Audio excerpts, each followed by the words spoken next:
आता कृषी क्षेत्रातल्या बातम्या। बँकांना आता शासनानं नवीन आदेश दिलेत आणि शेतकऱ्यांना सुलभतेने कर्ज द्या, कर्ज नाकारणाऱ्या बँकांवर कारवाई केली जाईल, 100% कर्ज वाटप करा असे आदेश आहेत। आणि तरीही मराठवाड्यामध्ये आतापर्यंत केवळ 40% पीक कर्ज वाटप झालेले आहे आणि आता कर्ज कधी मिळणार याची प्रतीक्षा शेतकऱ्यांना लागलेली आहे।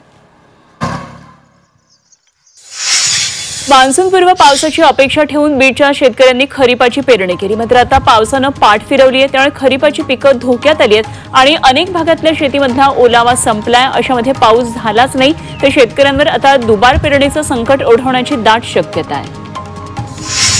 भंडारा गोंदिया जिल्ह्यामध्ये 3 दिवस मुसळधार पावसानं हजेरी लावली। या पावसामुळे अनेकांची घरं जमीनदोस्त झाली आहेत आणि शेती सुद्धा पाण्याखाली गेली। पावसाचा धान पीक, भाजीपाला पिकांना फटका बसलाय।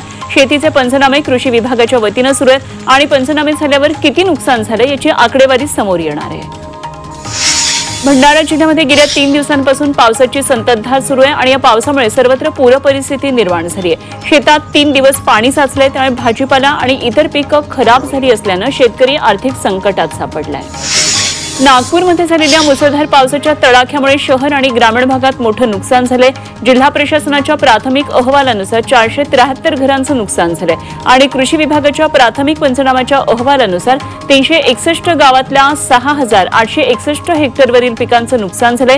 या पावसाच्या तडाख्यामुळे 2 व्यक्ती आणि 11 जनावरांचा मृत्यू झालाय।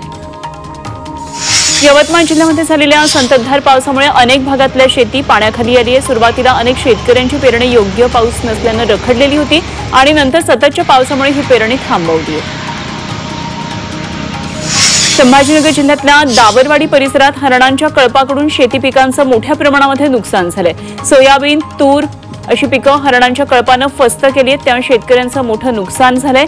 त्यामुळे वन विभागानं आता हरणासह अन्य वन्य प्राण्यांचा बंदोबस्त करून नुकसान भरपाई देण्याची मागणी या शेतकऱ्यांनी केली आहे।